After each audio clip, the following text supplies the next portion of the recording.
मुद्रा एक प्राचीन अभ्यास है। मुद्राओं का वर्णन हमारे वेदों में किया गया है।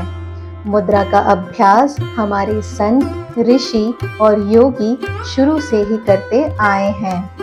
वर्तमान समय में बड़े लीडर्स को भी मुद्रा का उपयोग करते हुए देखा जा सकता है।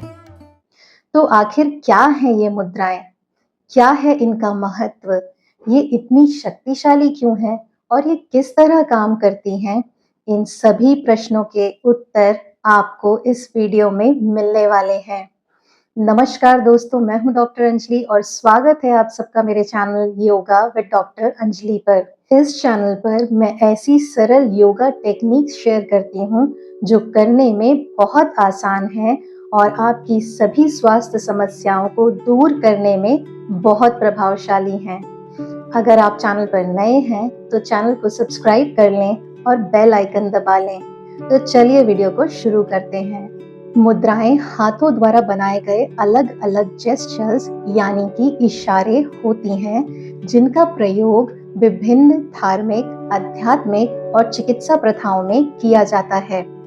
भारतीय प्रथा में मुद्राएं योग और आयुर्वेद का हिस्सा हैं। योग के अनुसार बीमारियां हमारे शरीर की प्राण ऊर्जा के प्रवाह में असंतुलन होने से होती हैं। आयुर्वेद के अनुसार बीमारियां हमारे शरीर के पंच तत्व जिनसे मिलकर हमारा शरीर बना है उनमें असंतुलन होने से होती हैं। मुद्राएं वो शक्तिशाली साधन हैं जिनके माध्यम से हम अपने शरीर की ऊर्जा और पंच तत्वों को संतुलित कर सकते हैं। योग में मुद्रा को आसन, प्राणायाम, प्रत्याहार यानी अपनी एकाग्रता को बाहर से अंदर की ओर लाना और धारणा यानी दृढ़ एकाग्रता का विकास करना, इन सभी का कॉम्बिनेशन यानी मिश्रण माना गया है। ये तब होता है जब आप मुद्रा का अभ्यास सही तरीके से बैठकर आंखों को बंद करके गहरी सांस लेते हुए और अपनी पूर्ण एकाग्रता अपनी सांसों पर या मुद्रा पर रखते हुए करते हैं। यानी सरल हस्त मुद्राओं को करके आपको कठिन योग आसन या क्रियाओं का लाभ प्राप्त हो सकता है। जो लोग किसी भी कारण से योग आसन नहीं कर पाते, मान लीजिए आपको कोई शारीरिक तकलीफ है जैसे कि arthritis, slip disc, cervical spondylitis आदि, या आपका वजन बहुत ज्यादा है या आपकी आयु बहुत ज्यादा है, ऐसे लोगों के लिए मुद्रा खासकर लाभदायक है। मुद्रा के प्रयोग से हम अपने स्वास्थ्य, अपने व्यवहार, अपनी एकाग्रता, समझने की शक्ति और अपनी ऊर्जा को बेहतर बना सकते हैं। मुद्राओं का महत्व और उपयोगिता जानने के बाद आइए जानते हैं कि ये किस तरह काम करती हैं। मैं आपको इसे सरल तरीके से समझाने का प्रयास करूंगी। हमारे शरीर में अरबों नर्व्स यानी तंत्रिकाएं हैं। ये तंत्रिकाएं हमारे पूरे शरीर में एक जाल की तरह फैली हुई हैं। इन तंत्रिकाओं का काम शरीर के अलग अलग अंगों से नर्व सिग्नल्स को हमारे मस्तिष्क तक ले जाना और हमारे मस्तिष्क से वापस उस अंग तक ले जाना होता है। इसी तरह से हमारे शरीर के विभिन्न अंग हमारे मस्तिष्क से जुड़े हुए हैं और इन्हीं माध्यम से हमारा मस्तिष्क हमारे शरीर के सभी अंगों को कंट्रोल करता है। तो इस तरह से एक न्यूरल सर्किट बन जाता है। हमारे हाथों में इन सभी सर्किट्स की नर्व एंडिंग्स मौजूद होती हैं जिन्हें दबाकर हम अलग अलग सर्किट्स में ऊर्जा के प्रवाह को सक्रिय कर सकते हैं। हमारे हाथों के अलग अलग बिंदु इन सर्किट्स के लिए एक स्विच की तरह काम करते हैं। हस्त मुद्रा विज्ञान इसी पर आधारित है। योग की भाषा में न्यूरल सर्किट्स को एनर्जी चैनल्स या नाड़ियां कहते हैं। जब हम अपने हाथों से अलग अलग मुद्राएं बनाते हैं तो हमारे हाथों के अलग अलग हिस्से और बिंदु सक्रिय होते हैं जो संबंधित नाड़ियों में ऊर्जा के प्रवाह को बढ़ाकर उनसे जुड़े अंगों और मस्तिष्क के केंद्रों को सक्रिय करता है।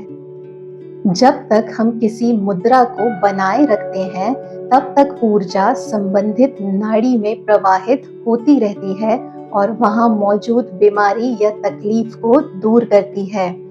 इसीलिए मुद्राओं को एनर्जी लॉक्स या ऊर्जा बंद भी कहते हैं। मुद्राओं के माध्यम से हम ऊर्जा को किसी विशेष नाड़ी या नाड़ियों में बांध सकते हैं। उदाहरण के लिए, जब हम अपने हाथों से महाशीर्ष मुद्रा बनाते हैं, तो ऊर्जा का प्रवाह हमारे सर की ओर होने लगता है। जब तक हम इस मुद्रा को बनाए रखते हैं, तब तक ऊर्जा सर की ओर प्रवाहित होती रहती है और सर, आँखों और कानों संबंधित सभी तकलीफों और समस्याओं को दूर करती है। इसी तरह अलग अलग मुद्राओं के माध्यम से हम शरीर के सभी अंगों को ठीक कर सकते हैं। आयुर्वेद के अनुसार हमारा शरीर पंच तत्वों से मिलकर बना है, जिन्हें पंच महाभूत भी कहते हैं, जो हैं अग्नि, वायु, आकाश, पृथ्वी और जल। इन पंच तत्वों का प्रतिनिधित्व हमारे हाथ की 5 उंगलियां करती हैं। अलग अलग मुद्राओं के माध्यम से हम इन पंच तत्वों को संतुलित कर सकते हैं और अपने शरीर की अवस्था के अनुसार हम इन तत्वों को बढ़ा या घटा सकते हैं। उदाहरण के लिए, हमारे शरीर के जल तत्व का प्रतिनिधित्व हमारे हाथ की सबसे छोटी उंगली यानी कनिष्ठिका करती है। अपने हाथों से जल मुद्रा को बनाकर हम शरीर के जल तत्व को संतुलित कर सकते हैं।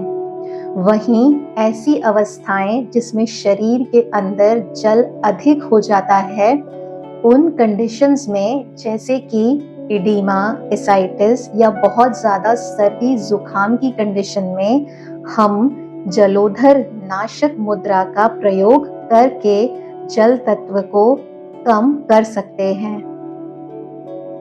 वहीं अगर हमारे शरीर में जल तत्व की अत्यधिक कमी हो गई है, मान लीजिए कि सीवियर डिहाइड्रेशन जैसी कंडीशन पैदा हो गई है, तो अपने हाथों से इस तरह हम अपने शरीर के जल तत्व को बढ़ा सकते हैं। इसी तरह विभिन्न मुद्राओं के माध्यम से हम शरीर के बाकी तत्वों को भी संतुलित कर सकते हैं।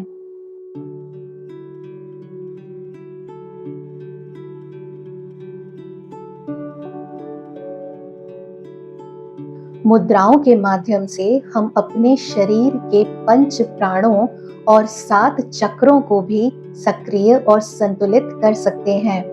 यानी मुद्राएं वो शक्तिशाली साधन हैं जिनके माध्यम से हम अपने शरीर की प्राण ऊर्जा, 5 तत्व, 5 प्राण और 7 चक्रों को संतुलित करके निरोगी, स्वस्थ और ऊर्जावान जीवन प्राप्त कर सकते हैं। तो उम्मीद है कि आपको मुद्राओं का महत्व और इनके कार्य करने का तरीका समझ आ गया होगा।